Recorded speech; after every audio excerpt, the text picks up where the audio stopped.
আল্লাহ পাক পবিত্র বন্ধনের মাধ্যমে হযরত ইব্রাহিম আলাইহিস সালামকে আল্লাহ পাক তার আম্মা জানের রেহেমে ঢুকায় দিলেন। একবার জোরে বলবেন কি মারহাবা। বিধান কার? আল্লাহ।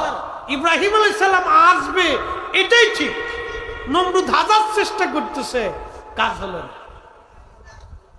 3 দিন পরে, এবার দেখেন 3 দিন পরে জ্যোতিষীরা এসে বলতেছে বাদশা সর্বনাশ হয়ে গেছে। বলে কি? আকাশে একটা নক্ষত্র দেখছিলাম, ওই বিশেষ নক্ষত্র উদিত হওয়ার পরে আমি জানতে পারলাম আপনার ধ্বংস অনিবার্য, একটা শিশুর জন্ম হবে, ওই শিশুটা আপনাকে ধ্বংস করে ছাড়বে। বলতেছে কি বলো? বলে নক্ষত্র আর আকাশে নাই, তার মানে বোঝা গেল ওই শিশুটা মায়ের রেহেমের মধ্যে চলে গেছে।